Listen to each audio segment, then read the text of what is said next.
with LL Cool J and Party of Five.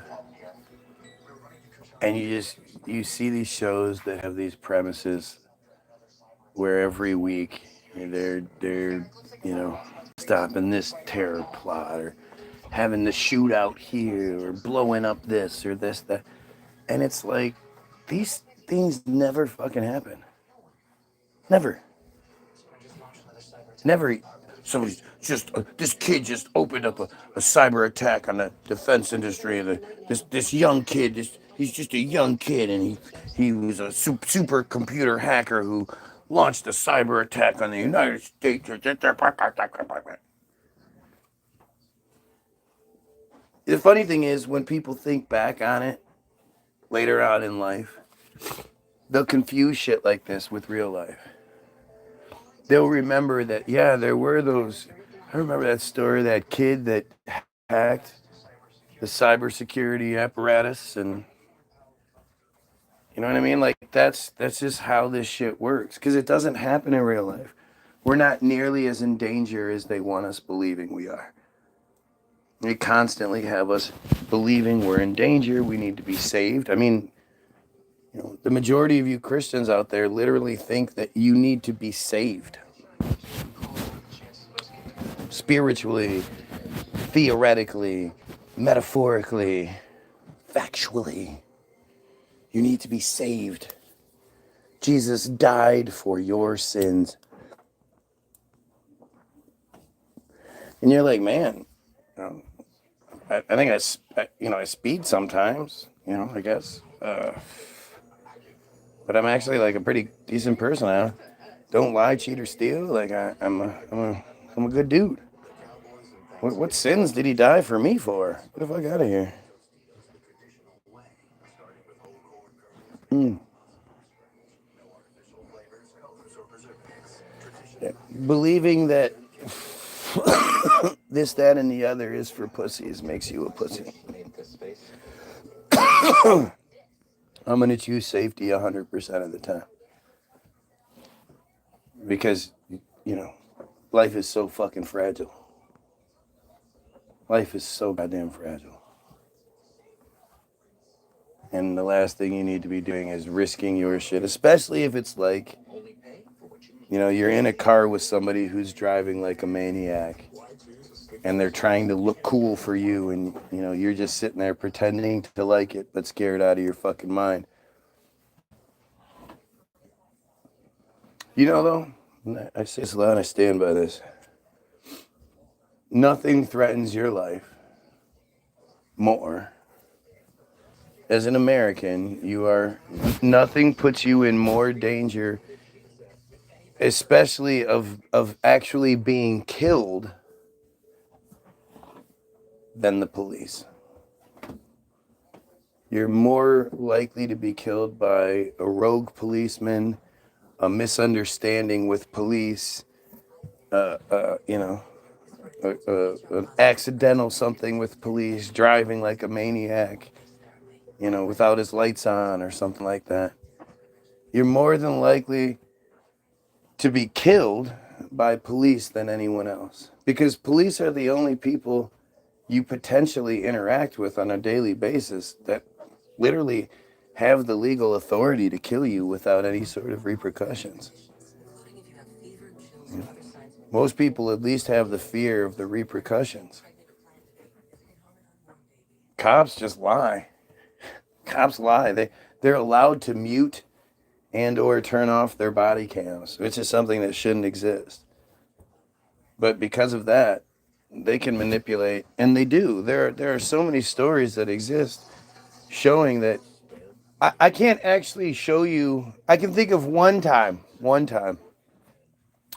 where a cop was off duty but was drunk and got in an accident, and that cop was the one that insisted on doing the things by the book and doing the right thing.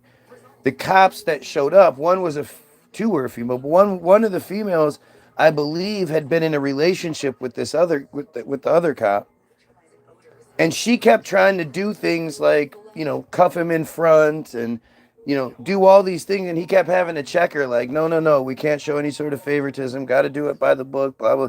And she was like, are you sure?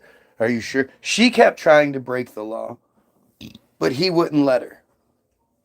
And that's literally the only time I've ever seen someone in a position of authority get in trouble for something and act in the way that we regular citizens are supposed to act. We're supposed to submit and comply and not resist and not talk back and all these things. And I can't, every single time I've ever seen, other than that one time, a drunk cop get busted, they're worse than most people. Their sense of entitlement, and they're like, come on, just let me out kind of bullshit. What are you? What are you doing? They're way worse than the average person is, and they get treated so much better than the average person does. Which it should be the opposite. If you're a cop, you should be held to a higher standard. You shouldn't be able to get away with things because you're a cop. You should be punished more because you're a cop. And yet, that's not the society we live in for some weird reason. But yeah, the statistic that nobody talks about is that you're more likely to be killed by a cop than you are some average thug, some home invasion gone wrong, some, whatever. Most of you don't live in areas where that's even a thing. Most of you live in the suburbs and just away from any sort of real danger. And then, the only thing that ends up happening from there is, you get pulled over, you get Sandra Blanded. You get pulled over by some little white cop with a little dick who demands you submit to his authority, and when you don't, and he doesn't have anything against you, he'll create something against you. Stop it. This is I'm so tired of it. I really am. It's gotten to this point where I don't even want to watch it a lot of the time anymore. Like a lot of stuff I used to watch, I can't even watch it anymore because it's just so. Like, watch Cops. You show me how watching Cops validates that cops keep you safe. As a human being, cops keep you safe. I mean, right now they're trying to say that fentanyl comes from Venezuela when it fucking doesn't. Fentanyl comes from China. Fentanyl comes from Israel. But like, this war on drugs that doesn't work, that's wrong, that's wrongly, like, there should absolutely be a war on fentanyl, for fucking sure. But to think that like they're starting to go back after weed again and shit, it's crazy.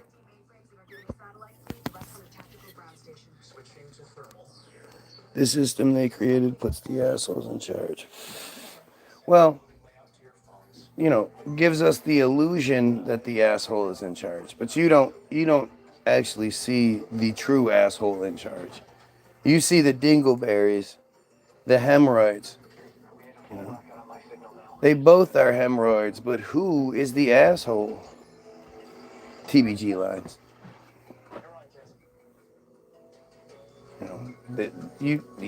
Just because they're the dingleberries, the hemorrhoids hanging out, they're just temporary. They work for 4 years at a time. And then, if they could be the best thing that ever happened to this country, and they get 8 years.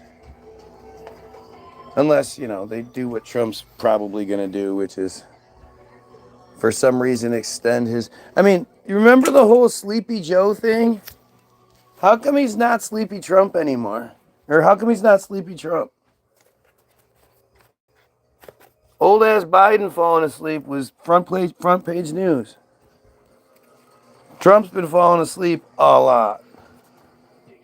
He probably falls asleep more than anybody else in the history of being a president. He's probably the best at falling asleep to ever do it. He can fall asleep anytime anybody's talking about anything.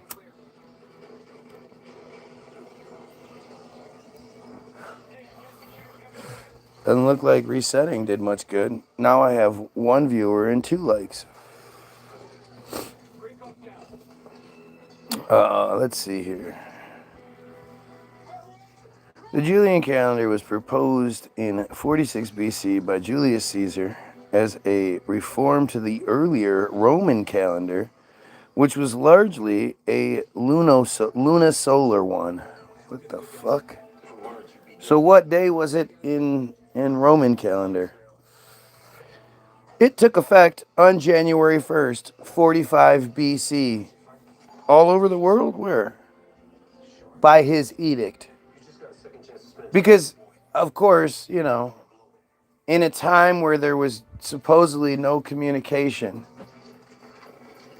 everybody was the world was a much bigger place. Horseback and shit was the only way to get around. Somehow this one guy controlled all of this area. I mean, it's all such comical nonsense. I mean, just to think that like an entire huge portion of the population wouldn't be like, yeah, fuck him. Look at how many of us there are. Look at him. Like, we got this. Back then, it's not like the government had a whole bunch of secret weapons that they could use on the population that the population didn't have. Would you have catapults and bow and arrows and shit? That's about it. All go. How's it going, man? We're learning about time today. Caesar's calendar became the predominant calendar in the Roman Empire and subsequently most of the Western world for more than 1,600 years until 1582 when Pope Gregory promulgated a revised calendar. Just think about that. Julius Caesar was like, it's this day now. And everybody was like, all right, JC. And for 1,600 years, it somehow happened. Now, again, I think it's going to it might talk about it here, but it probably won't. It doesn't even make sense. Because, again, what are we talking about? Are we talking about the calendar by which, at the point where we decided it was AD, and it changed, like, how did that even work? How did you have the Anno Domini change in 525, which then didn't really take place until the 700s, but a consistent calendar from 46 BC, 45 BC, all the way to 1582? How do those two things work together? It's all lies and make-believe. It's got to be weird, huh? It's got to be weird to be certifiably crazy. But, like,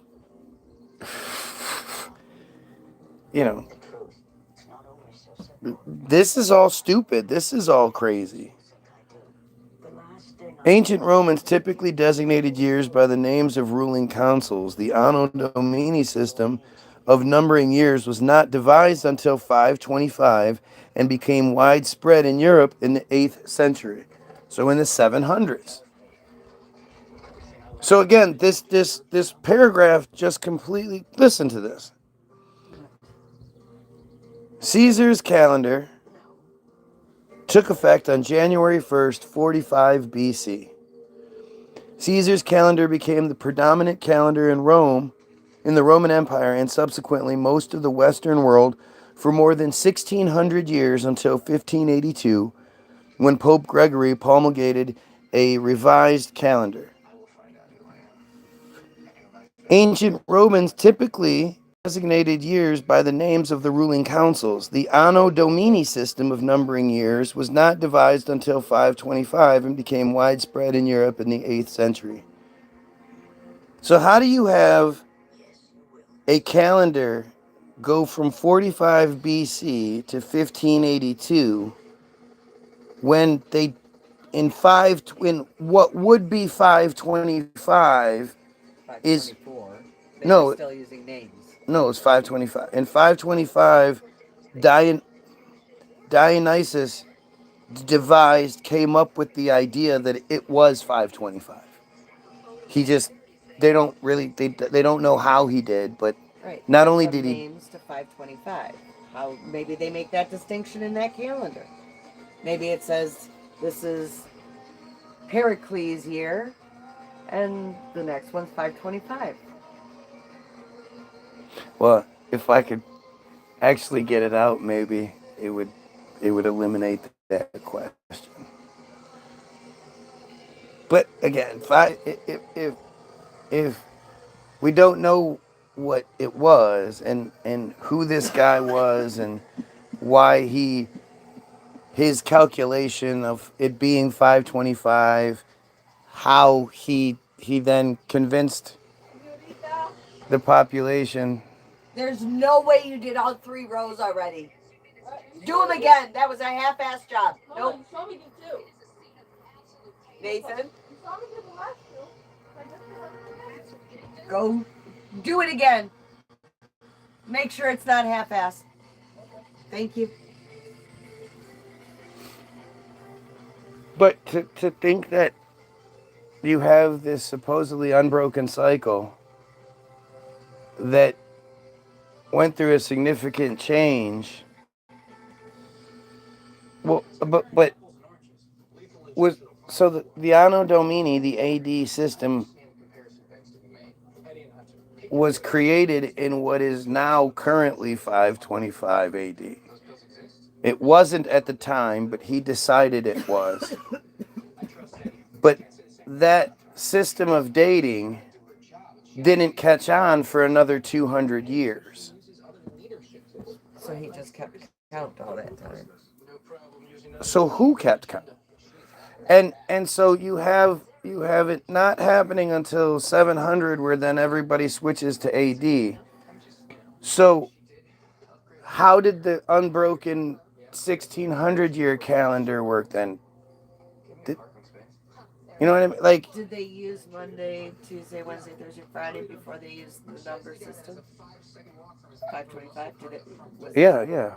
Okay, so it didn't miss a beat. It just no. It was supposedly based off of, I believe, popes.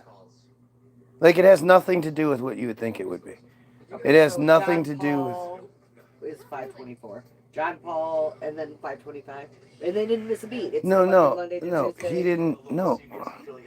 It was a system of dating was used around the world, and then in 525, Dionysus in Italy somehow calculates it to be 525 based on the list of popes and the reigns of the popes and what he called their reign. So it literally had nothing to do with from this time to this time. And even then, we're talking about what we consider 525. So where was he even getting his history from?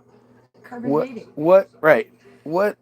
library did he belong to that had an accurate, that he could go, okay, clearly this was 68 years ago. All right, and then this thing was 72 years ago. So they touch on that in Game of Thrones. Because they've got the ones that, I can't remember what it's called. So they go to the spelling school. And it's to learn. It's to, like, become historians and learn everything.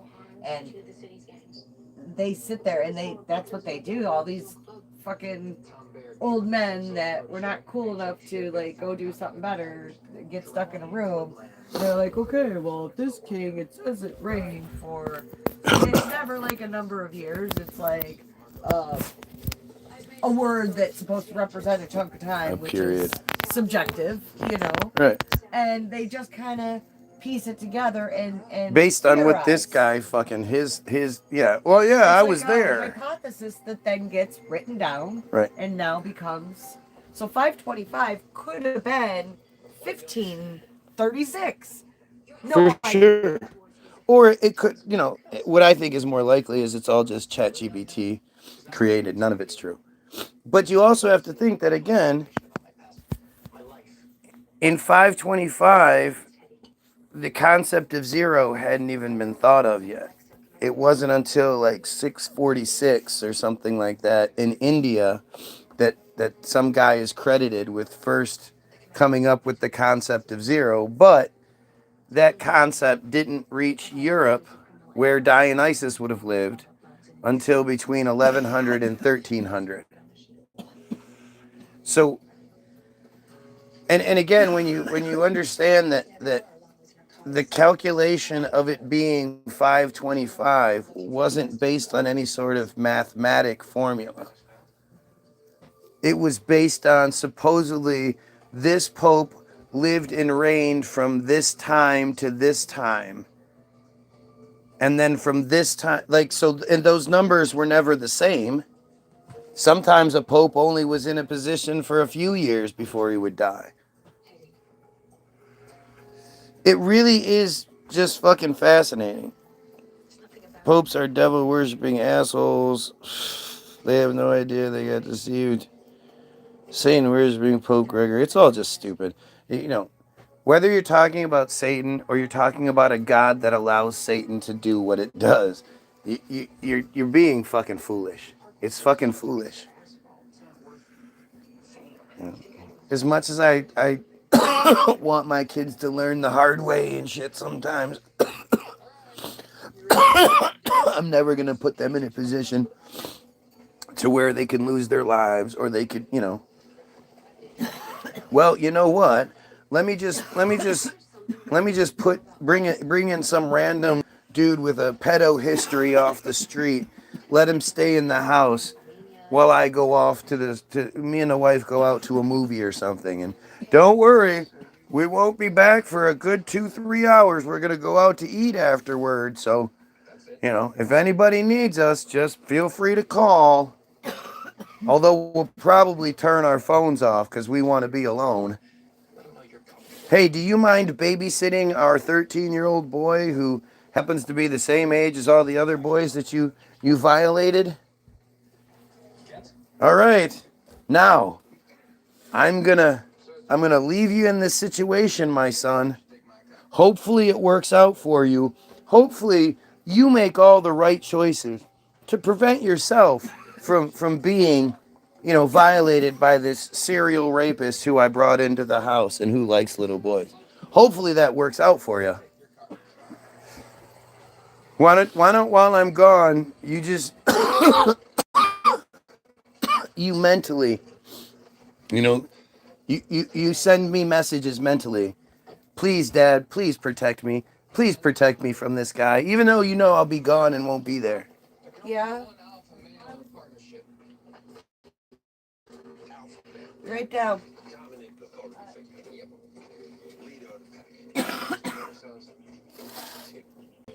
Yeah, it sounds like absolute psychosis, doesn't it? I know you're talking about me because you're some dumb friar and that's how you're all taught to respond. But when you think about that idea that God puts you in situations, you know, God's there, God's looking out for you, God's watching. That's like saying I would do that. Because that's what it does to us all the time. It does to its children all the time. And you Christians don't like the reality that's associated with your goofy ass fantasy. Your selfish, goofy fantasy. You know, you believe what you want to believe because it makes you feel good.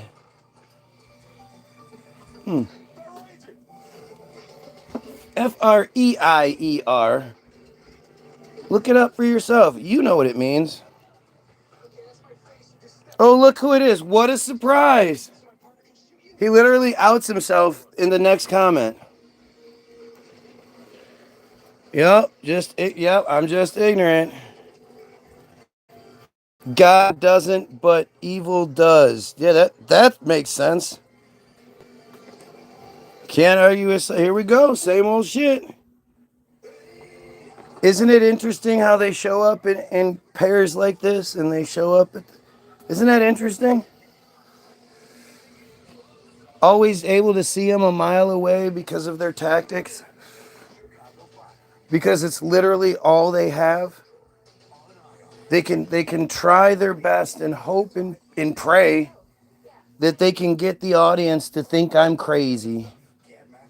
Because otherwise I make too much sense. So if you can tell yourself I'm crazy, then you can write it off. But these guys are these are clowns. These are pedophile Israeli dumbasses, and you can see it right off the bat. They don't even hide it anymore. Yep. I used the thumbnail that I used from 6 months ago for that exact reason. So by talking about the same things in an environment that consistently proves me more and more right by the day, the guy that 6 months ago was getting 30,000 views and literally saw the change happen overnight. The day after Charlie got kirked, my feed completely shut down. Went from thousands to maybe 100. If you don't think that's censorship, I can only provide you the evidence. If you have a better argument, then by all means bring it. But look what's happening. Look at how this works. I would like to discount God, but there is something more to this. Just because there's something more to this doesn't mean there's God. Why does that have to be your leap? Why do you have such a giant leap of faith? I mean, make it make sense. Just because it's more than you can explain. These friars have you believing in their stupid ass fairy tale narrative that puts them in charge.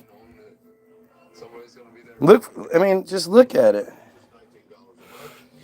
Christian God is total BS. Yeah, but your idea of God itself is based in that. And what would it even matter? The only reason is to facilitate their supremacy. It doesn't make any sense.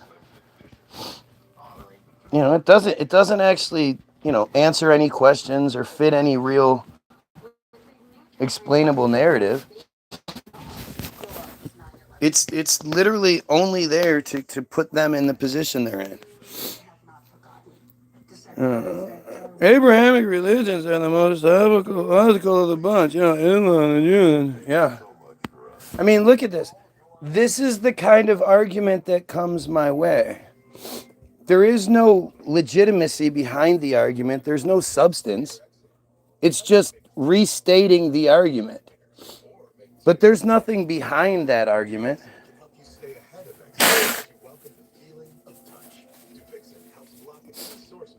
And you would think, like, if it is the thing that works, if it's the one that makes the sense and it's clearly true, you wouldn't struggle so much in trying to prove it. Right? You would just, you'd be able to say more than stupid nonsense. Painting yourself into the your narrative. I don't have to even do it. Look at how stupid you are. Right? These are what pedos do. This is what these friar pedos do. And they definitely can't deny any of it. They can't deny that friarism isn't pedophilia. You know, you don't, and as always, you never see them come in and say, hey, you know, as a proud member of the crew, you're right, we do need to do something about the pedophile stuff. We need to get rid of it because it makes our thing look really bad and it's gross and all that stuff. They don't ever say anything like that. We have seen both sides talk to Jesus and have watched crazy old doggo fight demons. It's hard to believe, but it's very, very personal. Yeah, again, so this is that thing that I always ask you Christians. Why doesn't Jesus, in all of his glory, present himself to Netanyahu and say, hey man, stop doing what you're doing? You think Jesus is talking to your dumb ass? You. Jesus is going to break that fourth wall. Jesus is going to violate all the rules so he can talk to an algo that's either, you know, in a life or death situation or on a bunch of drugs. But at no point does Jesus go, you know what? Fuck Netanyahu. This guy's a dumbass. I'm going to appear in front of his whole, but they're going to have a big meeting one day. Bezalel will be there. Bezalel Smotrich. Itmar Ben-Gvir will be there. Avi Moaz. You know, all of those pricks will be there. And I'm going to just show up and be like, stop doing what you're doing. You're wrong. How come that never happens?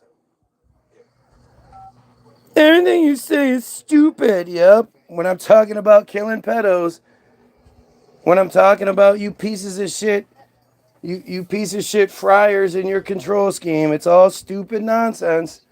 Yet, for some strange reason, you can't pinpoint any of it and point out why or how it's stupid nonsense. But yeah, keep proving my point. Take your meds and shut the... See, here we go. There's that take your meds. There's the mental stuff. Just so everybody knows, we'll make a quick jump here. And we'll talk about act.il, which is completely locked. Was a social networking service used by supporters of Israel to support anti-Israel content such as the BDS movement or boycott, divestments, and sanctions. Its activities were referred to as a, quote, online propaganda campaign and, quote, a virtual situation room of pro-Israel experts. Act.il directed its users to, quote, missions to like, comment on, and share pro-Israel material on social media. It also asked users to flag, report, and respond to criticisms of Israel. Users were guided how to respond, which might entail writing a reply using the provided talking points. That's why they never tell you anything good about Israel or about the friars or anything about that shit. It's always, always, always mental. They always try to say that the person talking about them is mental. And I'm going to show you something here in a second that proves that this has been their tactic since day one. The app also provided users with ready-made memes promoting Israel's perspective for them to share. By completing missions, users earned points, unlocked badges, which is prizes, and had their scores displayed on leaderboards. Interesting. It almost sounds like what happens here. Now, just to show you guys how crazy this whole thing is, we go to the Auto Emancipation page. Auto Emancipation is a pamphlet written in German by Russian-Polish Jewish doctor and activist Leon Pinsker in 1882. It is considered a founding document of the modern friar nationalism, especially Zionism. Immediately, we go with Pinsker discussed the origins of anti-Semitism and argued for friar self-rule and the development of a friar national consciousness. He wrote that friars would never become equals of non-friars until they had a state of their own. He called on friar leaders to convene and address the problem. In the pamphlet, he describes anti-friar attacks as a psychosis, a pathological disorder, and an irrational phobia. Mic drop. They have been using this same cowardly narrative from the beginning. If you don't accept their supremacy, if you're not full-on Semitism, which is policy, here, let me show you this too, because again, I don't want to leave anybody in the dark here, so we're going to go with Semitism definition. Semitism. What the fuck? Semitism definition. Okay. We're going to go to Merriam-Webster. Okay. I think everybody can accept that Merriam-Webster is the official sort of the official word people. Semitism. We're on the Semitism page. Semitism. On the Semitism page. Semitism. 1A, Semitic character or qualities. Number 1B, a characteristic feature of a Semitic language occurring in another language. Number 2, policy or predisposition favorable to friars.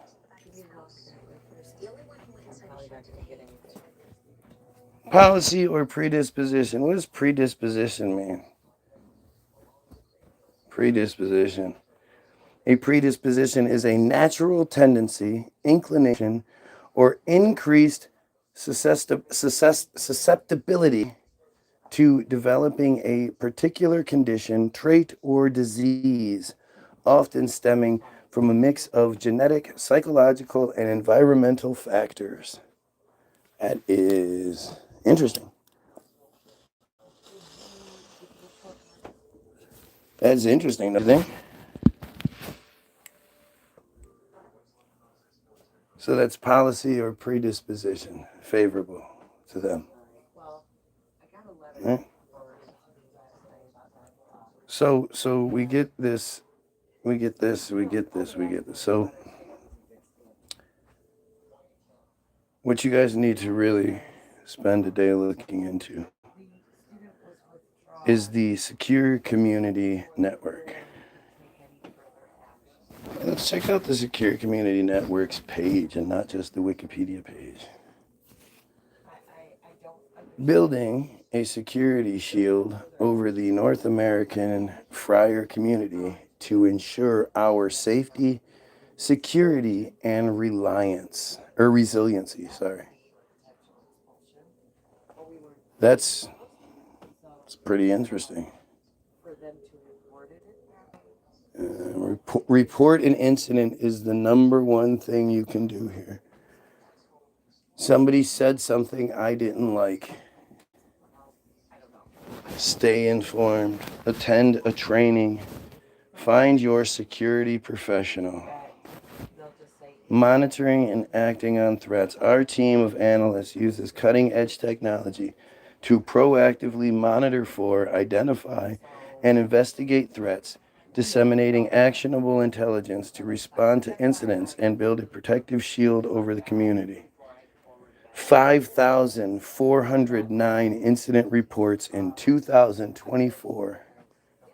What do you think those reports usually are? How many of them do you think are actually violent? How many of those times do you think is reported as somebody didn't like something somebody said? Securing facilities. Our security experts offer facility assessments and recommendations to protect facilities against threats. Our experts grant team guides. Our expert grants team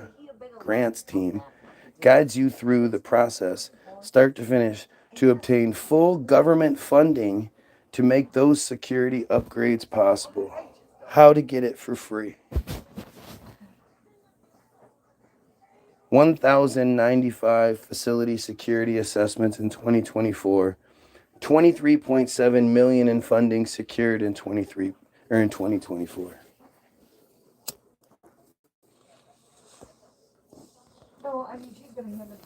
Do you see this? Like, this is not, this is pretty scary shit.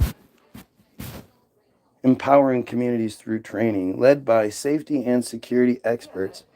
Our gold standard training curriculum empowers participants with hands-on training and life-saving skills to prevent, respond to, and recover from potential incidents. 40,000 plus community members trained in 2024, coordinating with law enforcement. We are the only faith-based entity with a direct line to the FBI. Wow. Wow.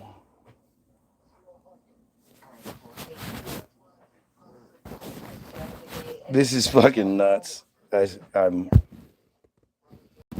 it's so in your face, they just don't give a shit. Secure Community Network. We are the only faith-based entity with a direct line to the FBI. Yeah. Doesn't that make you the Secure Community Network? Oh, really? The only faith-based entity with a direct line to the FBI in the United States. Bullshit. I don't agree with that. You cannot tell me the Vatican does not have a direct line to the FBI. No, in the United States. Oh, within the United States, this is the Secure Community Network. So they're talking about the only faith-based security network, the only faith-based security agency. Security agency, okay. Which is a very broad scope wording of things, because security agency covers a lot of ground. But also can, Well, here, we work closely with federal, state, and local law enforcement partners, facilitating two-way intelligence sharing, coordinating on threat response protocols, and serving as a bridge between friar communities and the public safety agencies dedicated to protecting them. Why would there need to be a buffer between the people and the police? To make sure that they're taken care of first. What? What? Wait, that sounds like a conspiracy. So I don't like talking to her because she's such a crazy conspiracy theorist. They had 1,364 referrals to law enforcement in 2024. So that's like 4+ per day. Right? 1,300, 365, three and a half per day. They're sending 3.5 referrals to the FBI every single day.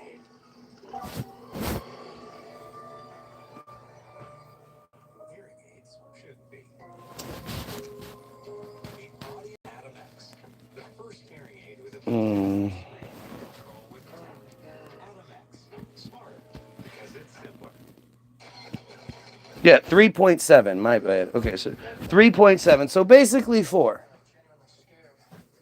They're sending 4 referrals every day to the FBI.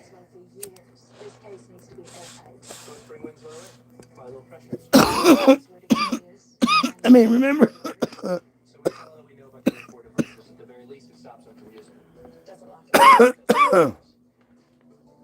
Remember, their team of analysts uses cutting-edge technology to proactively monitor for, identify, and investigate threats, disseminating actionable intelligence to respond to incidents and build a protective shield over the community.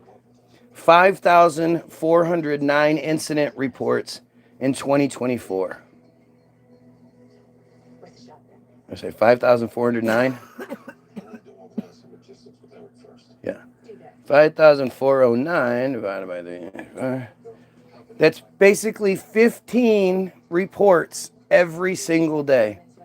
Every single day, around 15 reports are coming into the network about them not being treated the way they want. Because you know there's not 15 incidents of violence being taken against friars in the community. Can you imagine? You know, there can be like, you know, some boys run by and knock the hat off of one of the Hasidic guys walking down the street. And that's called a hate crime. They want to arrest those boys, those 12-year-old boys who ran by and knocked a guy's hat off. Who knows what he said to them before, you know, the little video that he happened to be, you know, it was like a security video and it showed it from across the street. And they're 12-year-old boys. Right. They go around pantsing each other. They're stupid. Yeah. 12-year-old boys are stupid to misconstrue it into anything. A hate crime is fucking hate dumb. crime. What about sexual assault? Whatever. You people have lost your mind. Did you see the incident earlier this year? I think it was, where the Jewish guy dumped the black man out of the wheelchair. Do you remember that? No. So a younger Jewish guy dumped an older black man out of a wheelchair because he didn't like his dogs. And his dogs didn't even attack him. Those vicious, violent dogs, while this man was attacking their master in a wheelchair, they didn't do anything.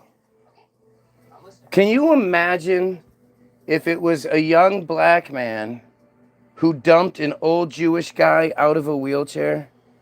Can you imagine the uproar? Can you imagine the demands for hate crime charges and all sorts of shit to be levied against this man? 15. They had 15 incidents reported every day. 15 times a day, somebody is calling to be like, hey, somebody said something to me that I didn't like. I heard somebody say something about Israel that I didn't like. Because literally, if it was anything like credible or, you know, out in the open, it would be national news.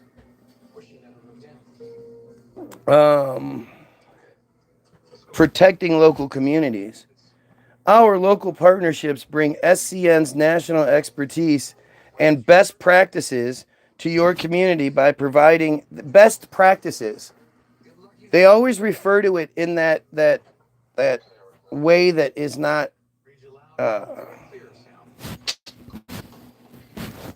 phonetically correct. It doesn't sound phonetically correct.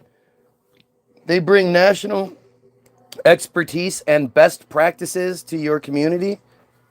Not the best practices or best practice scenarios, but best practices. That's just weird. By providing access to on-the-ground security professionals to ensure every community has comprehensive protection, including hands-on training, facility assessments, law enforcement coordination, and incident response. 100% of communities have access to an SCN regional director. 350 plus communities covered by security initiatives. Testimonials. SCN is proud to partner with law enforcement, safety, and security organizations, friar communal organizations, and communities to support our shared intelligence and information sharing work. Our best practices resources offer best practice resources and services and empower community members with life-saving training. I think what this a part of this that would go under the radar by most people is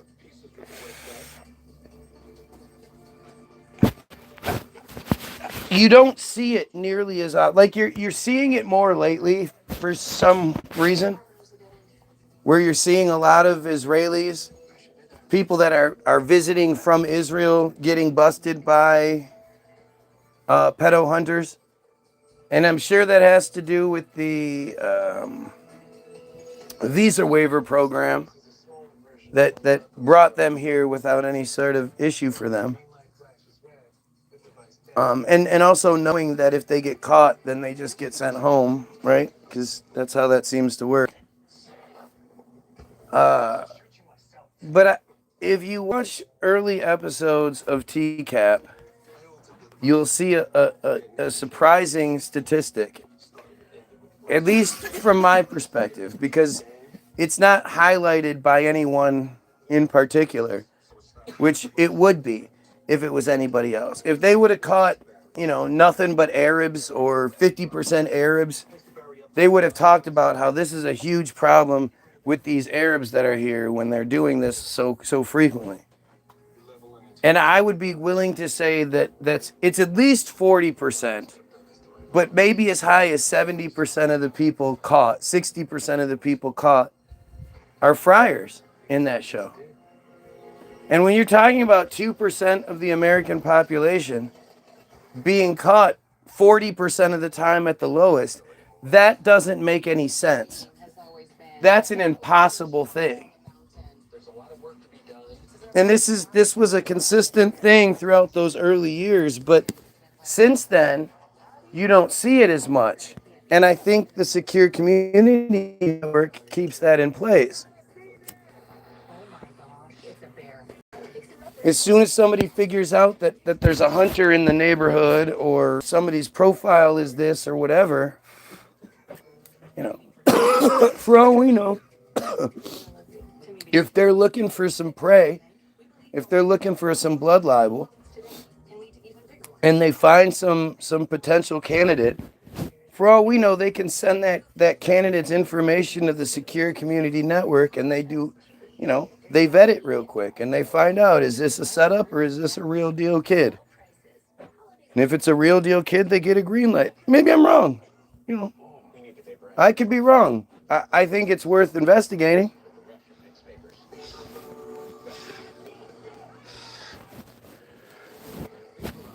I think it's pretty fucking crazy when you when you break this whole thing down.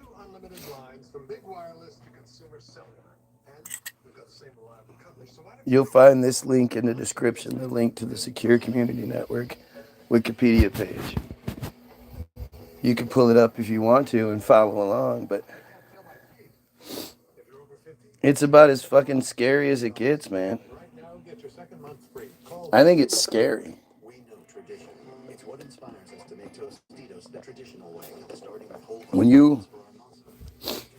When you see such a violent, supremacist,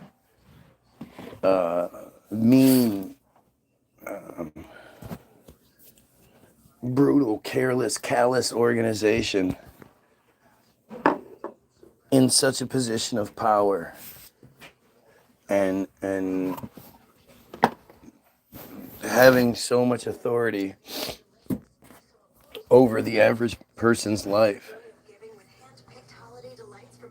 it becomes an issue. And maybe you don't believe me. So let me show you something that's surprise. It's not on the website, but it's on the Wikipedia page.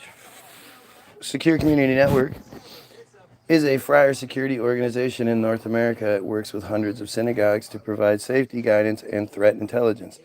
SCN liaises with law enforcement and other organizations to provide best practices for friar communal security. SCN is a 501c nonprofit organization. The Secure Community Network, created by the Friar Federations of North America and the Conference of Presidents of Major American Friar Organizations in 2004, is the quasi-official umbrella security organization for the American friar community. It has the broadest mandate of any organization that specializes in providing security for friar facilities. What does broadest mandate mean?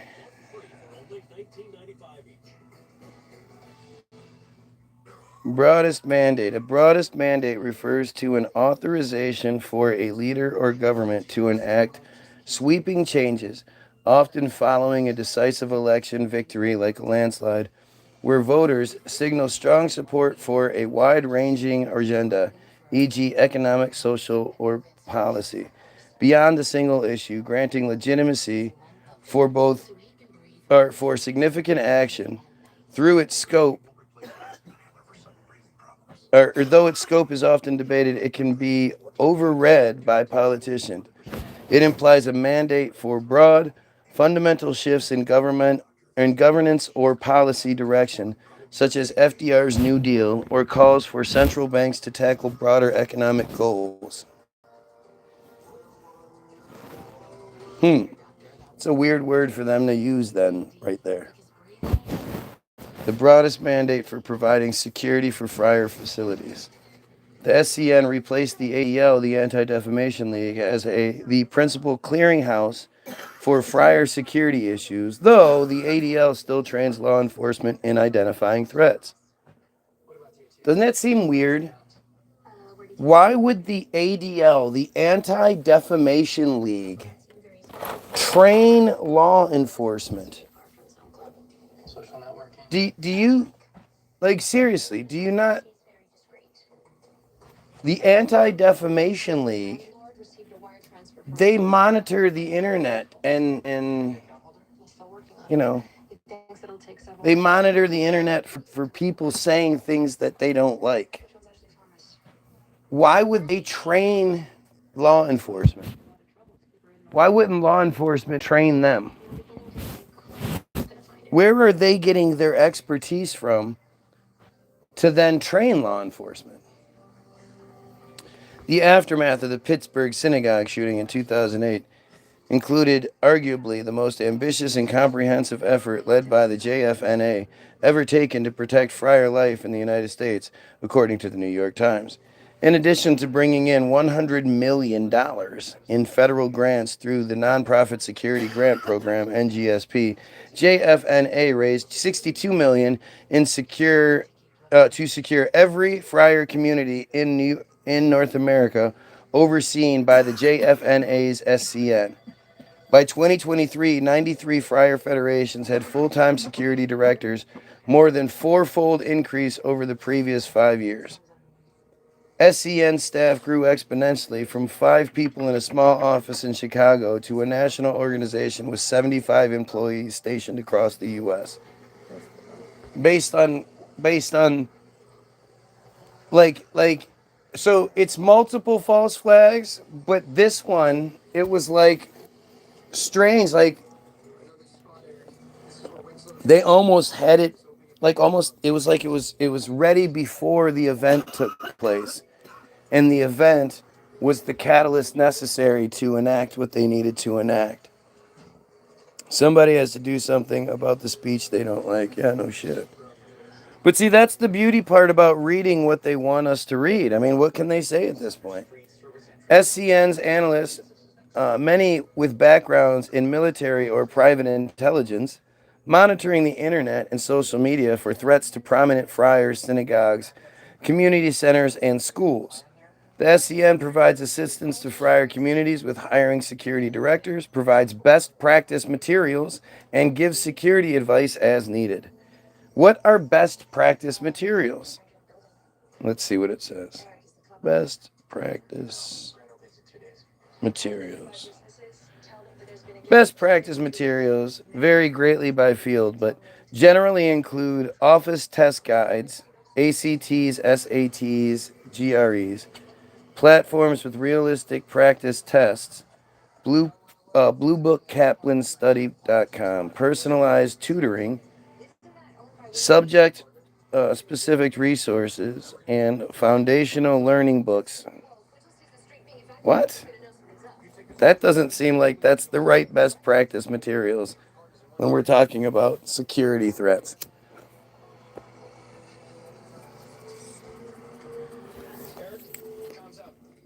SCN is the friar community's primary point of contact with this federal government for homeland security issues, sets national national standards and assist small friar communities that lack capacity and resources.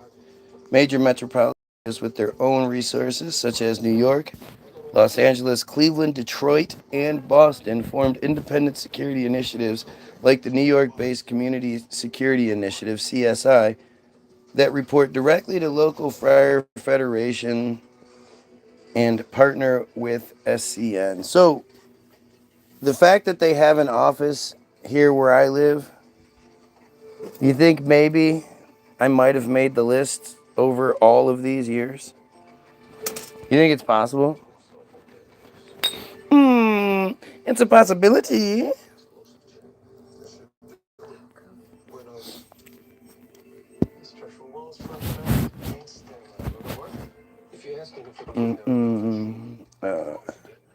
So this left out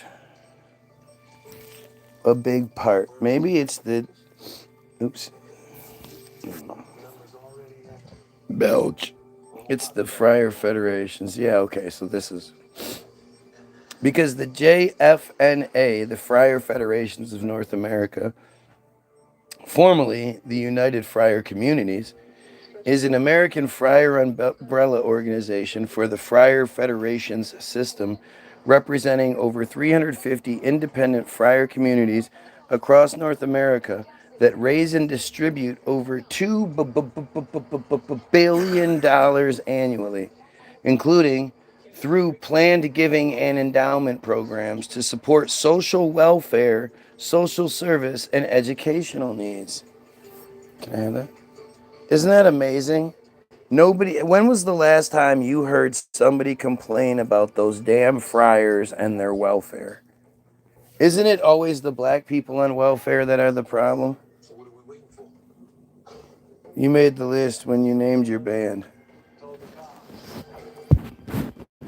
Yeah, I think I made the list when I got up. When I was born.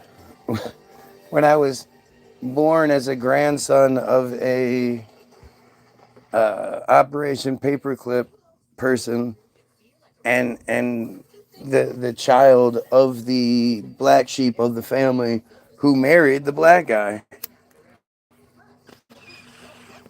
And then it turned out that I happened to be like super smart. And because of that, I think I've been on the list for a long time. But yeah, the band didn't help.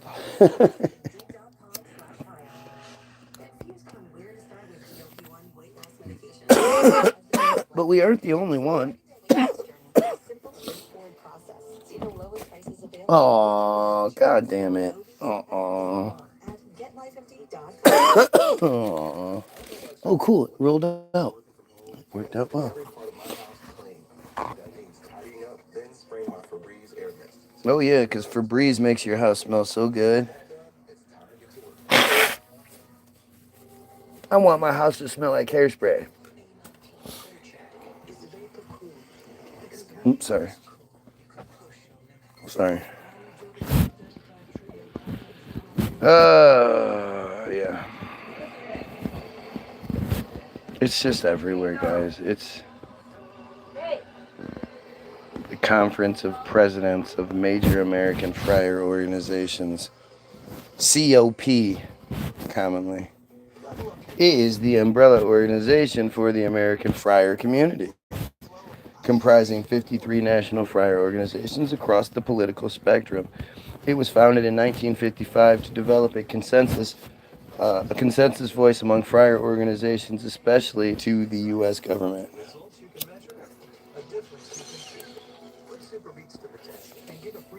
You made the list. Oh, probably. Yes. I mean, I think the last thing we should do is underestimate our enemy. Underestimate what they're capable of, and both technologically and like mentally. Most people don't think that the bad guys are capable of doing like somebody that gets in a fight with Algo, right? They don't expect that they're going to be fighting against somebody that will try to rip their dick off or bite them if necessary or stick a thumb in their eye or a sadistic motherfucker that will hurt you really badly once you get to that point. They assume that they're just going to fight some regular person. There's a video I saw. Oh my God. This guy was supposedly the uncle of some girl that showed up to meet the pedophile instead. And so he blasts him once and knocks him out with the first blow, and then sits on him and just rains the blows down on top of him, like big blows. And somebody comes to try to stop him, and he sort of pushes him off, like, no, let me get another one. And he holds the dude's head and just wallops his shit. Like this dude is just beat to smithereens. So then he rolls the guy out onto the sidewalk a little bit, he's laying on his stomach. The guy, and he's out cold. The guy gets on him, straddles his arm, breaks his left arm, then goes over to the right side and does the same thing and breaks his right arm. And then it's just so appalling. Like I'm not that guy. I'm not capable of doing that. But there are people out there that are capable of doing that. And we need to identify that and say, look, if you're capable of doing that, then maybe you should be a part of the program that we give pedos to you. And you exact your revenge on them. And, instead of putting them in a jail cell for however long, allowing them to learn a bunch of new tricks from the people they're surrounded by in their protected wing of the prison, playing video games and shit.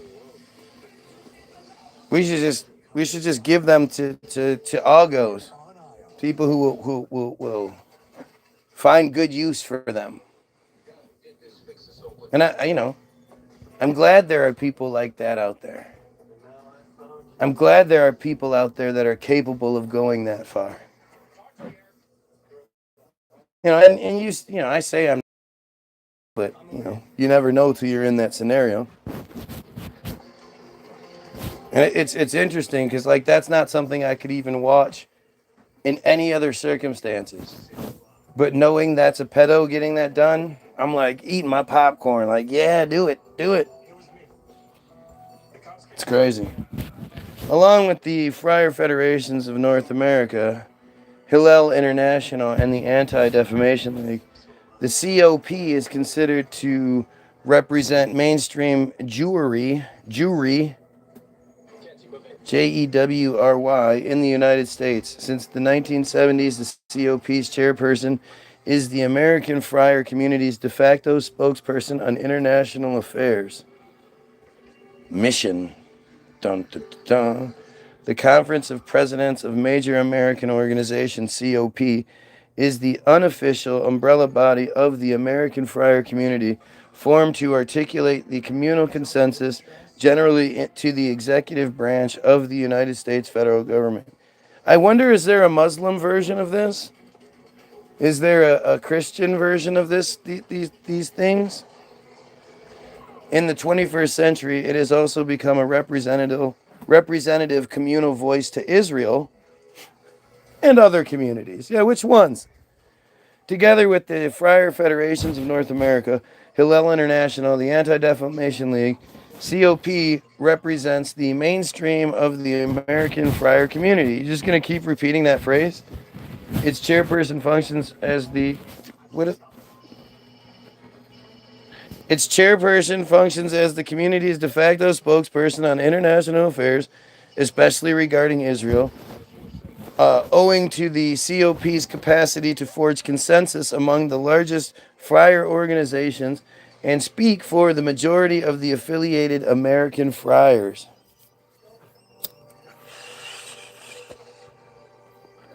This sounds like a very well-organized cult. Formation, this is the history.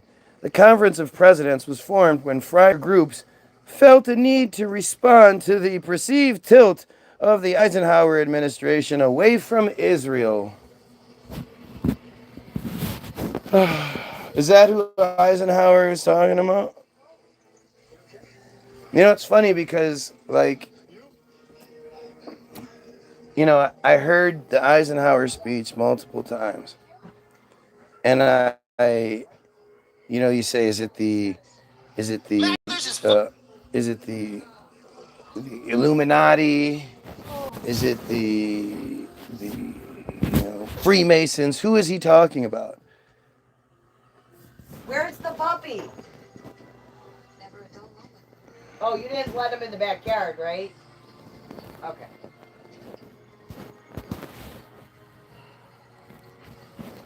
Military-industrial complex speech. Right? This is what President Eisenhower says. This is the last address that he makes to the people before he leaves office.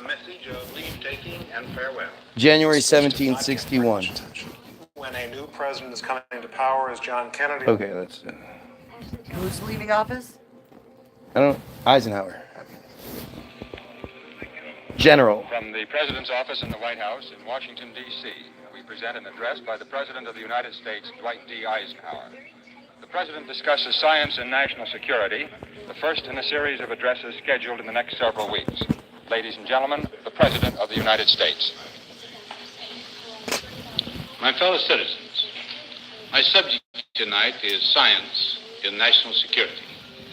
Originally, this talk was to be part of one I intend to make in Oklahoma City next week. However, I found that I could not possibly deal with the subject in just one address. So tonight I shall concentrate on the most immediate aspects of this question of the relationship of science to the defenses of our country. First, let me tell you what I am going to do in this talk and in my next. I am going to lay the facts before you, the rough with the smooth. Some of these security facts are reassuring. This is what I'm talking about. They are sternly demanding. Some require that we resolutely continue lines of action now well begun. Others require new action, and still others, new dimensions of effort. After putting these facts and requirements before you, I shall propose a program of action. This isn't the speech. Maybe this is it. A vital element in keeping the peace is our military establishment. Our arms must be mighty, ready for instant action, so that no potential aggressor may be tempted to risk his own destruction. Our military organization today bears little relation to that known of any of my predecessors in peacetime, or indeed by the fighting men of World War II or Korea. Until the latest of our world conflicts, the United States had no armaments industry. American makers of plowshares could, with time and as required, make swords as well. But we can no longer risk emergency improvisation of national defense. We have been compelled to create a permanent armaments industry of vast proportions. Added to this, 3.5 million men and women are directly engaged in the defense establishment. We annually spend on military security alone more than the net income of all United States corporations. That's now, crazy. This conjunction of an immense military establishment and a large arms industry is new in the American experience. The total influence, economic, political, even spiritual, is felt in every city, every state house, every office of the federal government. We recognize the imperative need for this development, yet we must not fail to comprehend its grave implications. Our toil, resources, and livelihood are all involved. So is the very structure of our society. They have us attacking each other. That's in the councils of government, we must guard against the acquisition of unwarranted influence, whether sought or unsought, by the military-industrial complex. Israel. The potential for the disastrous rise of misplaced power exists and will persist. We must never let the weight of this combination endanger our liberties or democratic processes. We should take nothing for granted. Only an alert and knowledgeable citizenry can compel the proper meshing of the huge industrial and military machinery of defense with our peaceful methods and goals, so that security and liberty may prosper together. You know, I mean, it doesn't sound like much by today's standards, but when you think about by 50s standards and shit, that's huge.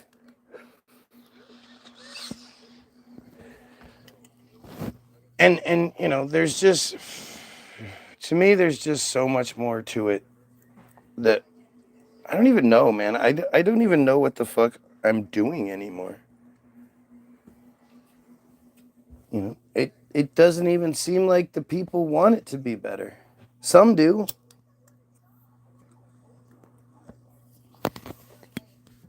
Most don't.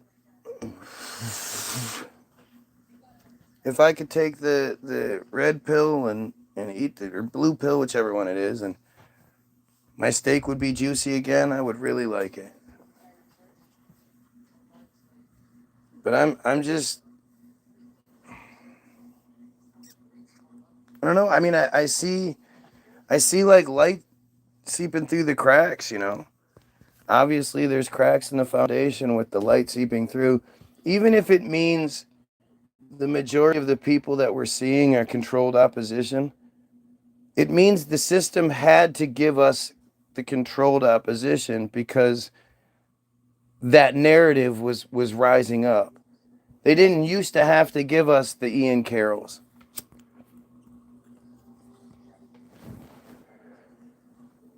Who, can I see your phone for a second?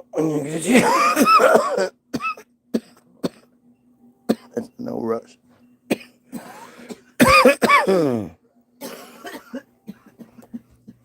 Has Ian Carroll shown back up yet?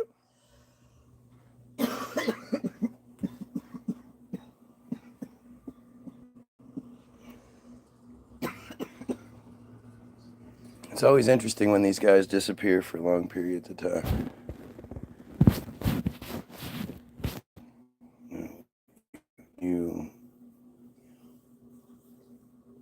You have to wonder, like, you get yourself to a position to where you've built yourself an audience. You've gotten to the point where so many of us. You're not shoving that in there, are you? No. Oh, you want my phone? Yeah. Sorry. Where so many of us wish we could be. Huh? I'm trying to have a few different conversations, so. I'm just being real quick. I just want to see something.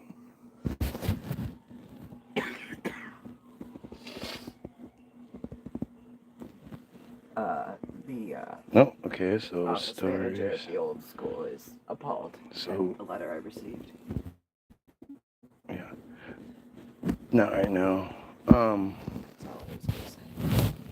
Okay.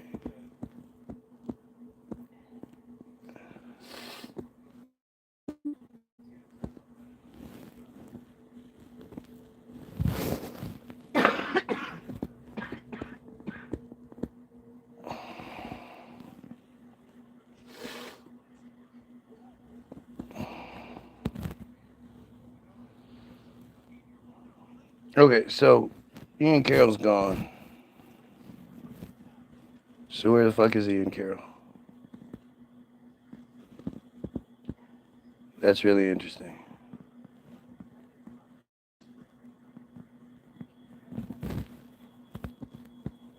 Why is this not? Do you care if I give Joe one of these? Absolutely. You do care? Oh yeah. You liked him that much?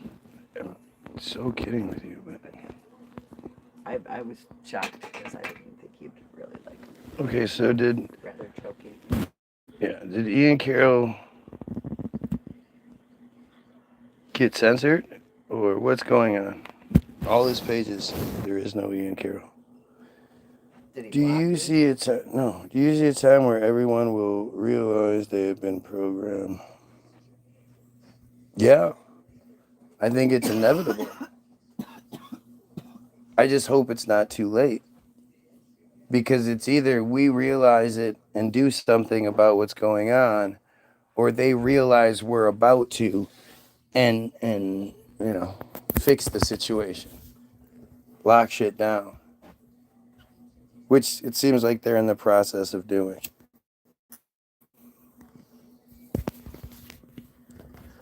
So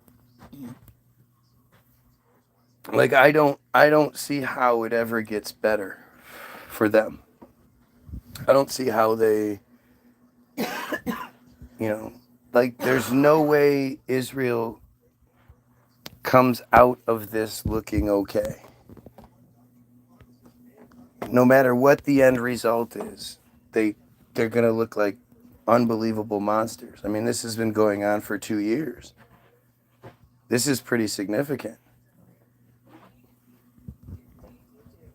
And so there's no way all of the people that are, I mean, I think most of us, if you're in Western society, because our media is so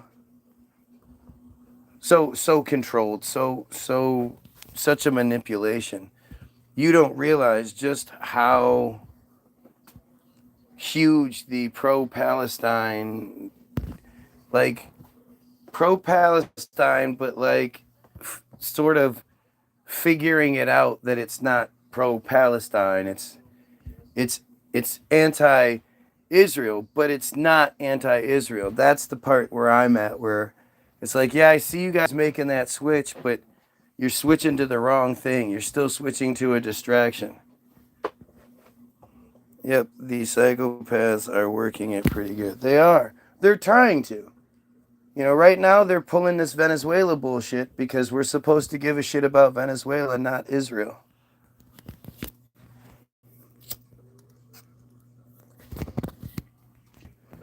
And so Trump is insane.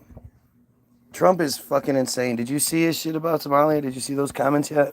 No. You gotta see this. This is... Oh my god, this Greek tape is awesome. Trump.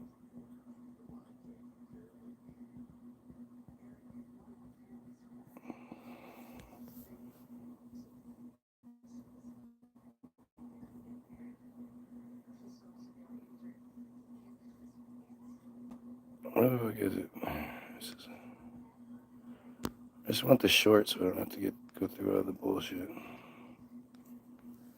Michigan homeowners, if your house was built before Who's your version of this? 2019, I want to buy your house. You guys get this, right? Now, You just get a different is, version no matter what because you're not in Michigan. No, I think that Walsh is a grossly incompetent man. There's something wrong with him. Okay, there's something wrong with him. Who is he? And when you look at what he's done with Somalia, which is barely a country, they have no anything. They just run around killing each other. There's no structure. And when I see somebody like Ilhan Omar, who I don't know at all, Ilhan, he can't say but her I name. always watch her for years. I've watched her complain Ilhan. about our Constitution. Ilhan. How she's being treated badly. Our Constitution, the United States of America, is a bad place. That's Hates what she everybody, hates Jewish people, hates everybody. Hates Jewish people. And I think she's an incompetent person. She's a real terrible person. But when I watch what is happening in Minnesota, the land of 1,000 lakes, or however many lakes they have, they got a lot of lakes. They got a lot of Beautiful lakes. place. 10,000 And I lakes. see these people ripping it off. And now I'm understanding, and you're going to look at, I hear they ripped What? off Somalians, ripped off that state for billions of dollars. Billions. Somalians Every year. ripped off Billions of dollars. Minnesota. And they contribute nothing. The welfare is like 88%. They contribute nothing. Must be not white people. I don't want them in our country, I'll be honest with you. Okay? Somebody would say, oh, that's not politically correct. I don't care. I don't want them in our country. Their country's no good for a reason. Because they're Their so country horrible. stinks. And we don't want them in our country. I can say that about other countries too. I can say it about other countries too. We don't want them to hell. We have to rebuild our country. Our country's at a tipping point. We could go bad. We're at a tipping point. I don't know if people mind me saying that, but I'm saying it. Yes, you do. We could go one way or the other, and we're going to go the wrong way if we keep taking in garbage into our country. Ilan Omar is garbage. She's garbage. Her friends are garbage. These aren't people that work. These aren't people that say, let's go, come on, let's make this place great. These are people that do nothing but complain. But he's not They complaining. complain. And from where they came from, they got nothing. You know, they came from paradise, and they said, this isn't paradise. But when they come from hell, and they complain, and do nothing but bitch, we don't want them in our country. Let them go back to where they came from and This is fix the it. President of the United States. Thank you very much, everybody. That is an embarrassment. It's a good thing that person knew to start clapping right when he said that, right? He is a full-on embarrassment. He's just literally just the worst. Give me that place. He's so bad, but you know the part that drives me crazy is he's who he's supposed to be. He's supposed to say that shit, so we're not paying attention to what Israel's doing. So we're not paying attention to them buying up the military. Oh, I needed to look that up.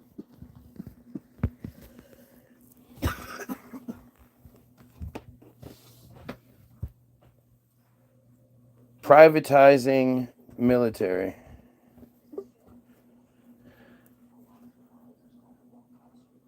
Lawmakers move to block effort to privatize military commissaries. Okay, so wait, what is going on here? Hi. Hi, Tootsie. Military times. You gotta pee. Tootsie Pop.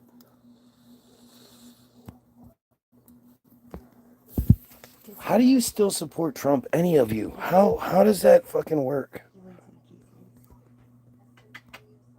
Lawmakers have moved to prevent the Defense Department from privatizing military commissaries as part of Congress' proposed compromise defense bill policy. In a proposed fiscal 2026 National Defense Authorization Act released Sunday night, lawmakers reinforced previous restrictions on privatizing commissaries under law.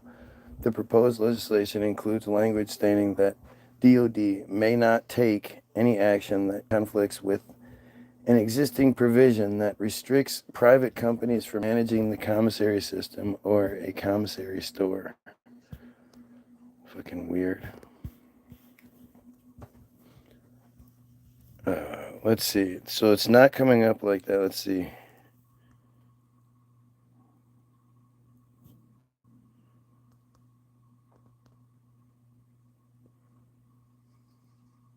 I just put Friars buying U.S. military. We'll see what it says. Bringing in digital currency and the Big Brother surveillance system with Palantir. I mean, I still I don't see how digital currency can work. I don't see how that can be a viable thing with how many commodities and how many, especially collectibles and rare things and things like that happen. Like the people doing the majority, like all the cash that transfers hands in the United States, all the crazy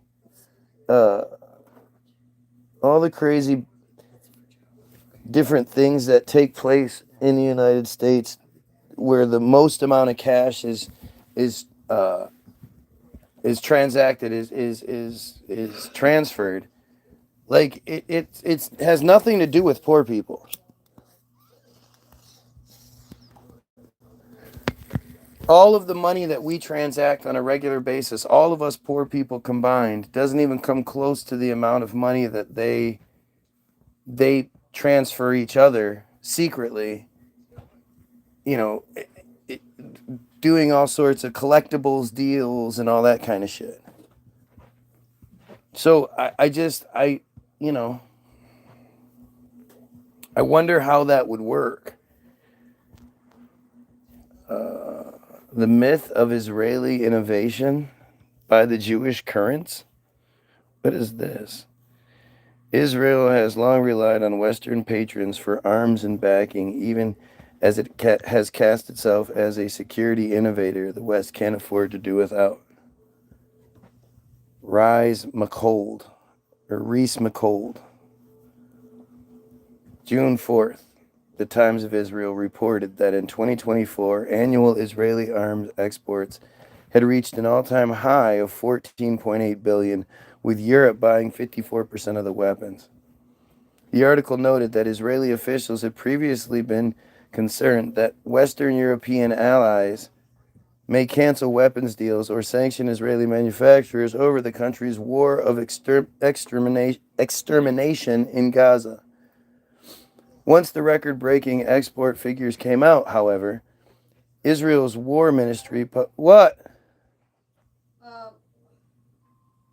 Can you set that down for a quick second? Just over here real quick.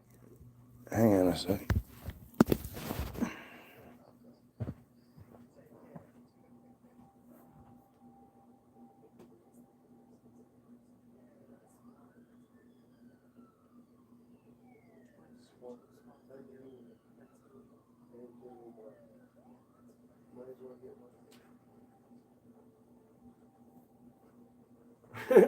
My wife's asking me about my kids' underwear.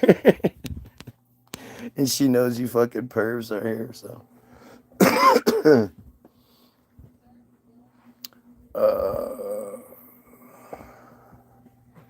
Once record-breaking figures came out, however, Israel's war ministry publicly argued the opposite, claiming that the campaign in Gaza was what had led to the spike in exports by demonstrating Israel's unprecedented operational achievements and combat expertise or experience. In particular, War Minister Israel Katz emphasized that the growth in Israeli arms sales was, quote, a direct result of the success of the Israeli army against Hamas in Gaza, Hezbollah in Lebanon, and the Houthis in Yemen, the Ayatollah regime in Iran, and in other arenas where we operate against Israel's enemies. Sounds like they're the aggressor. It seems weird to me that all of these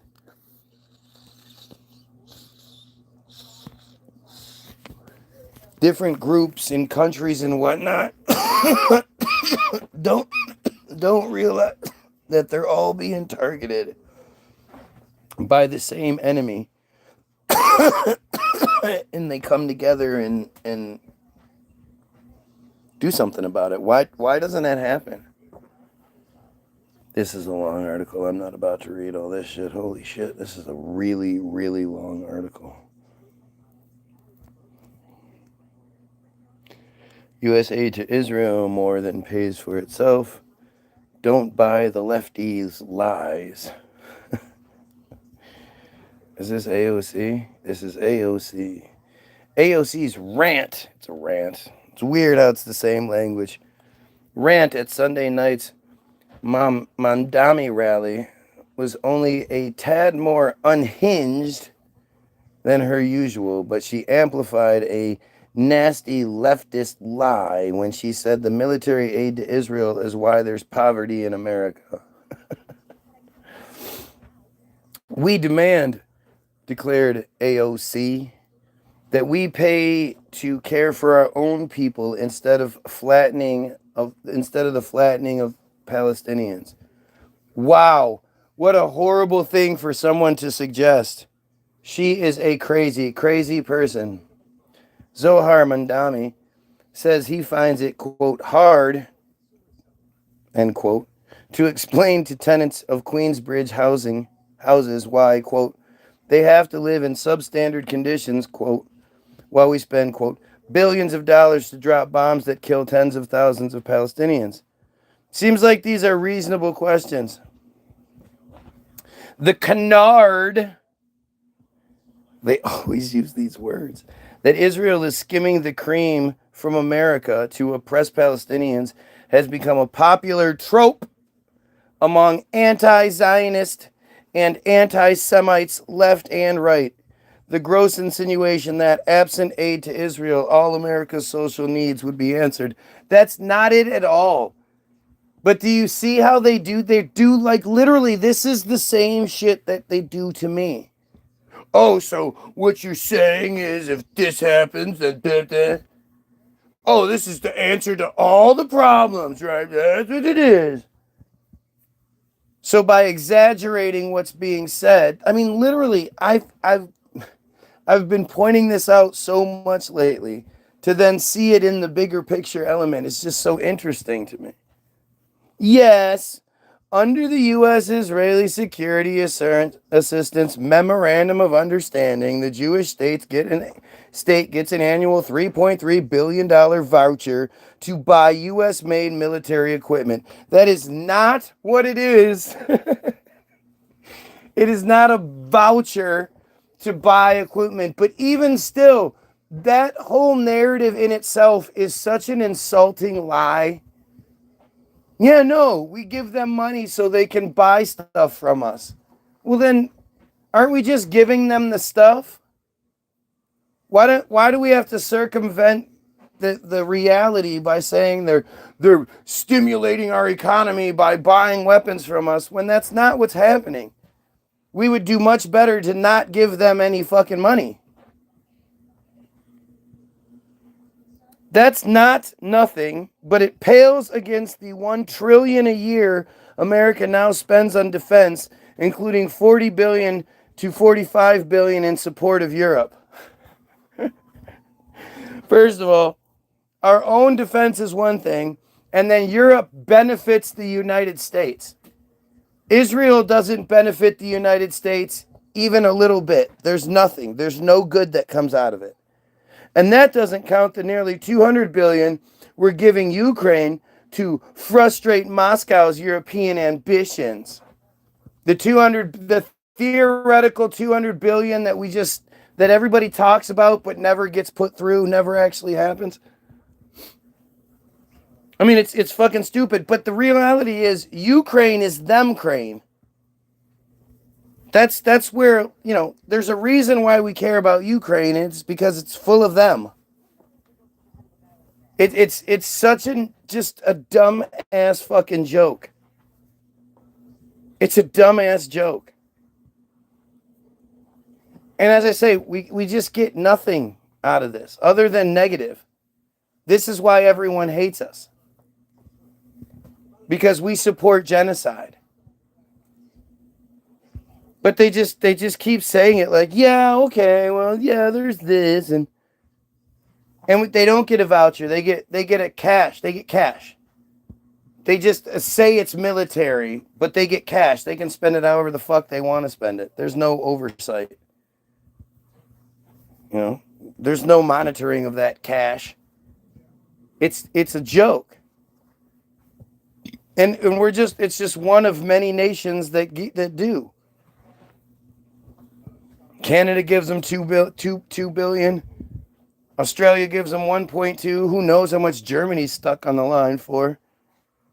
And then tons of other little countries are constantly sending them that. But even more so, what nobody talks about is how much the U.S. has to spend every year to accommodate the Abraham Accords, which were the deal, the normalization deals that we had to sign with all of these different countries so they would play nice with Israel and turn their back. If theoretically Israel was ever to start, I don't know, exterminating people or attacking multiple nations or whatever, all of these unified Muslim nations would just turn a blind eye to it as long as they got their American payments. How much do you think they have to pay out on top of that 3.3 or 3.8 billion? It's not 3.3. I don't know why it's always reported as 3.3. Maybe it's just to throw that 33 in the face, but it's 3.8 billion.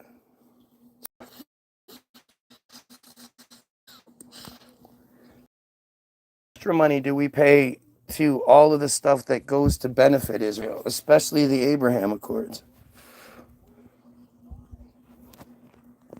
Washington spends at least $12 billion a year in military support for Japan. See, again, this is another one of these things where they go, yeah, I mean, what about over there? Well, what about that? Well, what about what they do? Well, what about what they're doing? They don't address what's happening with them.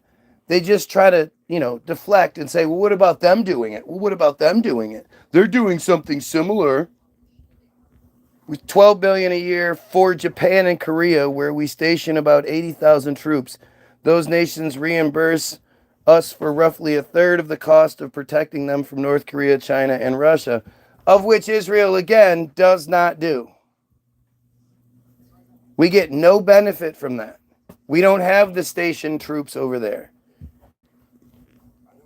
What we have is a cache of weapons that they rob all the time. In 2024, Uncle Sam gave Somalia, Ethiopia, Yemen, and Sudan a total of about $4 billion. So 4 large countries got around the same amount as Israel. 4 third world countries who desperately need help with lots more people than the 9 million in Israel. Those countries are human rights disasters. Unlike Israel, which has literally been founded on and continuing genocide since its founding in 48, official founding.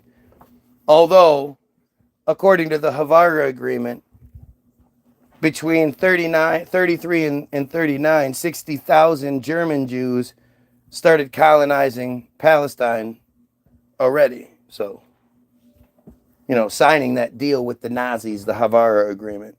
But never mind that. Those countries are human rights disasters with millions of refugees and hundreds of thousands dead in their various wars. Yeah, so they probably need aid. There's probably a lot of aid necessary. Not a bunch of fucking assholes sitting on their backs, sitting on their asses, living great lives, doing whatever the fuck they want. Posting videos all the time of like, what war? Everything's great here. How can you say there's oppression when look at the sign? The sign has Arabic on it, so that means everything's fine here. But you never hear AOC or her anti-Israel friends fret about their victims. Yeah, I love that thing. So again, this is, if you open up the books in Israel, you demonize Israel, stupid. You're saying that she should be talking about those other situations because they're just as bad as what's going on in Israel. So why is she only talking about what's going on in Israel? She should be talking about those other things, but she shouldn't be talking about Israel? Like, do you understand how stupid they are in saying these things? They admit it to you. It's just how they admit it that you have to pay attention to. Look at what they're doing. They're killing around half the people that we kill, and I don't hear anybody saying anything about that. Unless you talk about every single thing, you can't talk about one thing. And again, those countries that, they're not getting individually all this money and then using that money to create the genocide. These are victims of the genocide that's happening. And it's happening. They're absolutely, there are all sorts of horrible things happening all over Africa. But guess what? The friar media doesn't shove it in our face every day on the news and brag about how great it is, what they're doing, and how they're the victims, even though they're the oppressors. Like, it's fucking insane. Here we go. Look, we have random friars coming through here who clearly are much better people than I am because, all this news and reading and stuff is too much for them, so they start bringing out gay fantasies. Gee, that's not suspicious at all. We're literally talking about politics and what's going on in the world, and you're like, hey, I want to talk about my gay fantasy stuff. Dude, you are a fucking weirdo.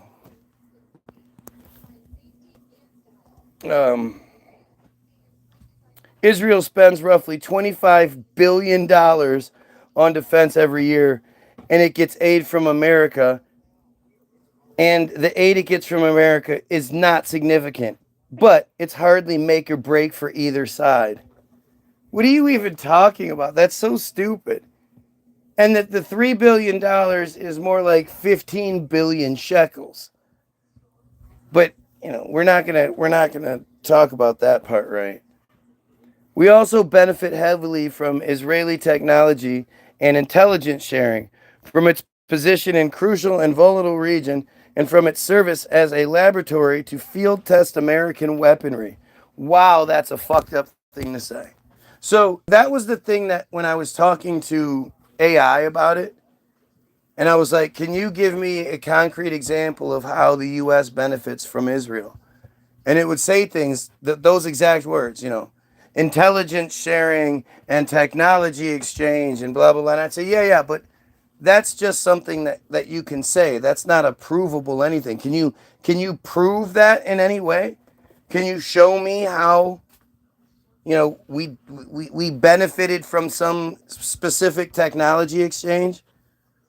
And after going back and forth and tripping up the system multiple times, finally it said, well, no, okay, there are no actual concrete examples of Israel helping the United States by your criteria, it said.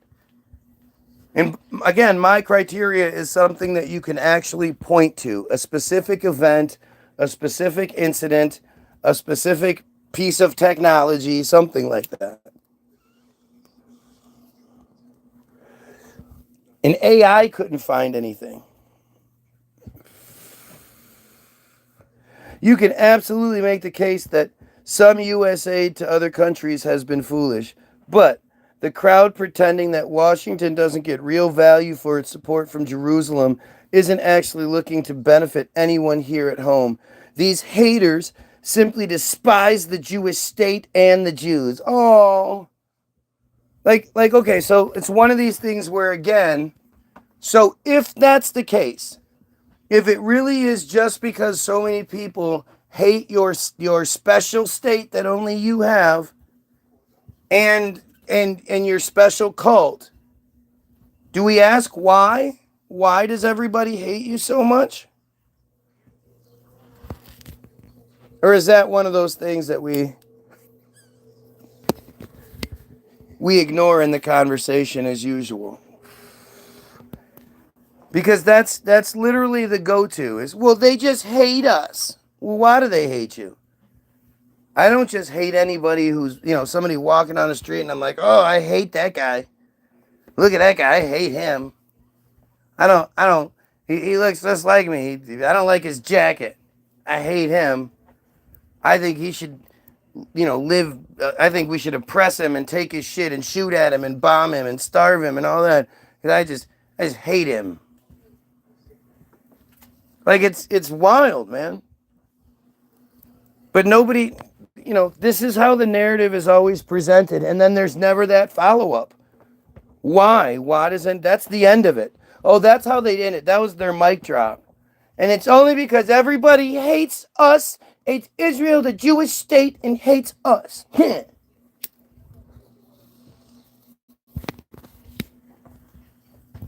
Like, that's embarrassing.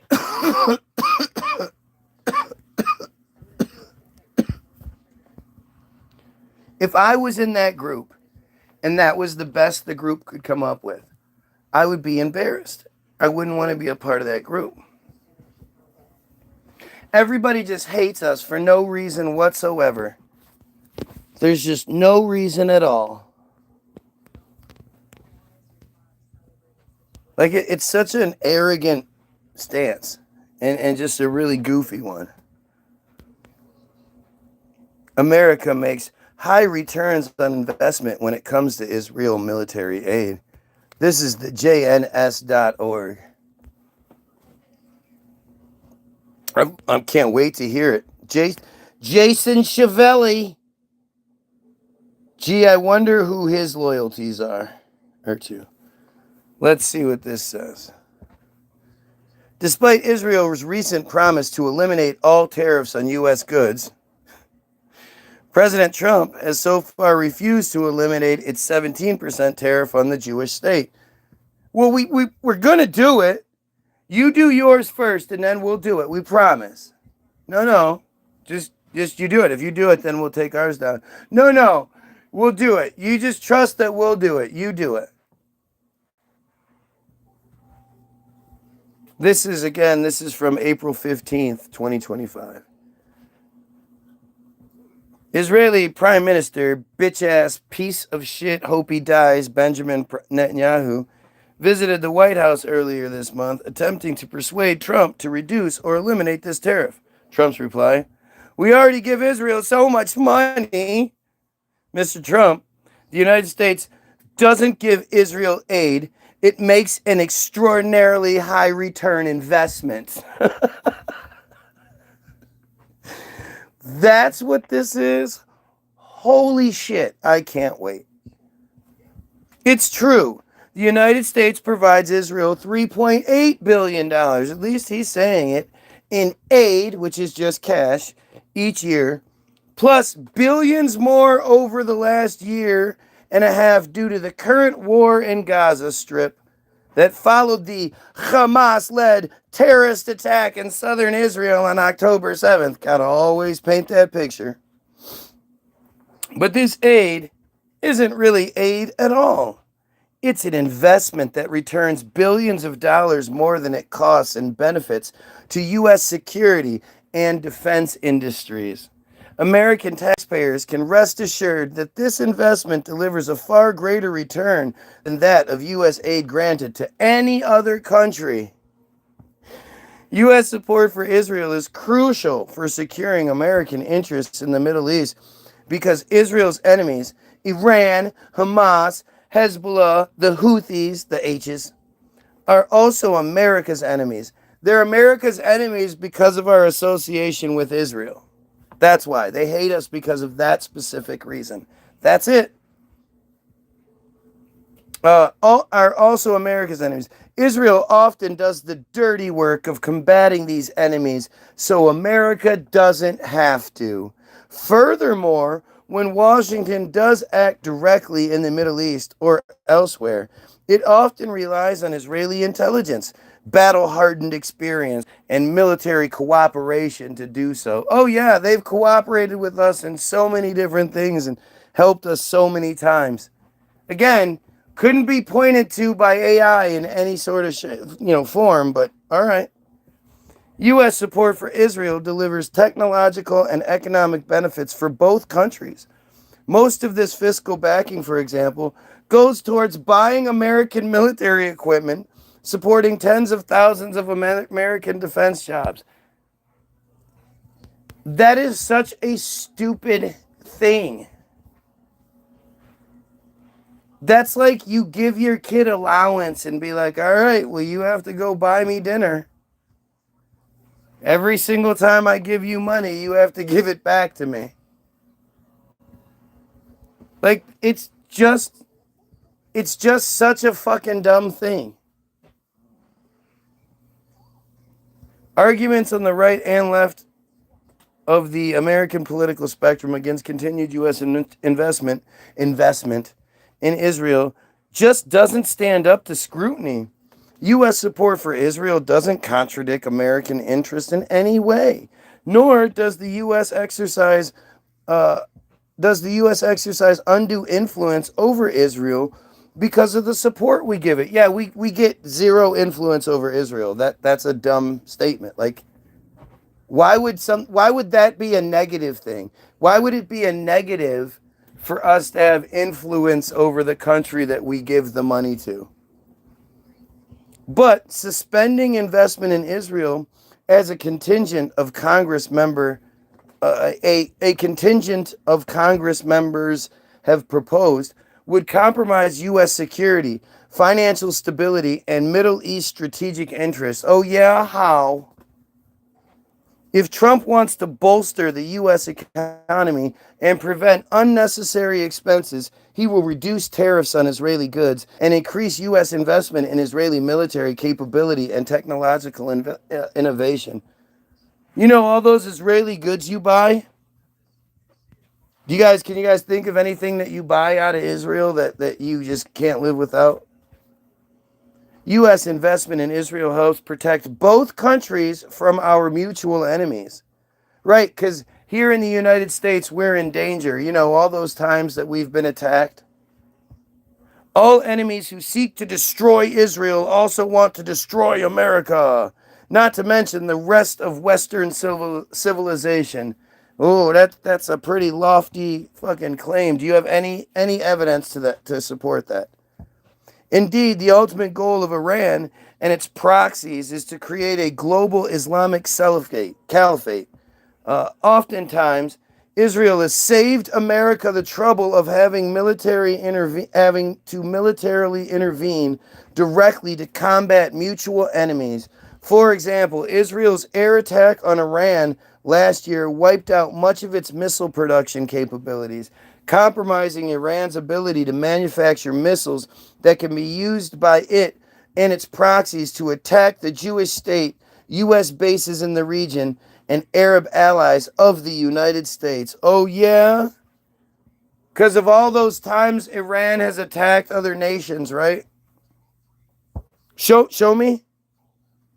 The U.S. relies heavily on Israeli intelligence and experience to conduct military operations. Yeah, you know, that country that's only existed since 48. You know, our giant nation that's the supreme superpower in the world, we definitely need their experience. If not for the Israeli experience, what would we do? Israel is a world leader in cybersecurity and intelligence gathering. Again, when you're given so much money by so many different countries, including and especially the United States, of course you're going to lead the way in technology. There are 9 to 10 million people in Israel. Well, Israelis. There are a lot more, but, you know, they don't count. To disperse, you know, billions and billions of dollars among 9 million people, it's going to create a pretty strong economy. Providing the United States with a priceless feed of classified information about Iran, Syria, Russia, Al-Qaeda, Hamas, and Hezbollah. It's funny. They're providing us with all of the information we need about their enemies. Go figure. I wonder how that's going to work out. Considering this was all the way back then, gee, I wonder. In fact, according to former ambassador Yoram Ettinger, Israel is the most productive external source of military intelligence for the United States, exceeding all NATO countries combined. Gee, they're manipulating things behind the scenes. Gee, can you point to any in particular thing? Well, no. It was the work of Israel's Mossad, for example, that retrieved the archives on Iran's nuclear program, exposing the Islamic Republic's intentions to build nuclear weapons. Gee, it's almost like I've heard Netanyahu saying that same thing for decades. They're just months away. They're a year, they could be weeks away. We don't know. And, you know, they're the ones attacking, right? Because it was Iran that attacked first. Israel has also assisted in foiling anti-U.S. terrorism and attempts to topple pro-U.S. Arab regimes. Oh, yeah? General George Keegan, a former chief of U.S. Air Force intelligence, remarked, "I could not have procured the intelligence received from Israel with 5 CIAs. Note that the annual budget of the CIA is about $15 billion, many times more than the United States grants Israel annually. Yeah. They spend 5 times more on themselves than they do us. I mean, what the hell? Israel also shares its battle experience with the United States. For instance, Israel's top experts have trained U.S. Special Forces on neutralizing car bombs, suicide bombers, and improvised explosive devices. How would we have ever done it without them?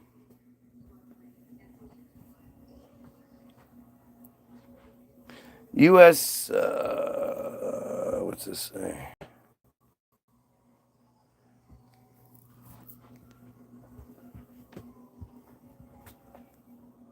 U.S. investment in Israel delivers vast technological and economic benefits.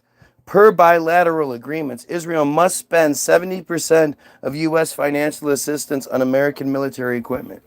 So even that, you're talking about what? 3 of the $1 billion. They still get $1 billion to do whatever they want with, essentially. That's a joke. Assistance on American military equipment directly supporting more than 20,000 jobs in the United States and indirectly supporting thousands of other jobs. We're benefiting you. We benefit you by you supplying us our weapons of mass destruction. That benefits you, damn it, you dumb Goyim. Much of the military technology used by the United States was developed in Israel. The Iron Dome, for example, which was invented in Israel but produced in America. Yep, it was invented, meaning somebody in Israel was like, can you make us something where it destroys anything that comes our way? It's like Steve Jobs getting credit for the iPad, you know? That whole Bill Burr bit where he's like, he walked in and was like, I want all of my music in that. Make it happen. That's what they're saying here. Israel, some Israeli, because, you know, nobody had ever come up with the idea before to make a missile defense system that shoots down anything incoming. Nobody had ever thought about that before until the Israelis did. The Israelis did it. Much of the military. So the Iron Dome produced in America is now part of the U.S. Army's defense system. Oh yeah, we have an Iron Dome. Israel is also second only to the United States as an innovative hub of American commercial high-tech, hosting world-class research and development centers of some 250 U.S. high-tech giants such as Intel, Google, and Microsoft. Oh, that makes me feel warm and fuzzy. Arguments against stopping financial support for Israel don't hold water. American far leftist politicians like Vermont Senator Bernie Sanders, who recently tried to halt investment in Israel in the Senate, argued that it contravenes American interest, but it's quite the opposite. Israel is one of America's strongest allies globally because they've helped us so many times. And no other U.S. ally works as hard militarily to protect America's Middle East interests or defeat our enemies as Israel. Yep, they're just so good to us.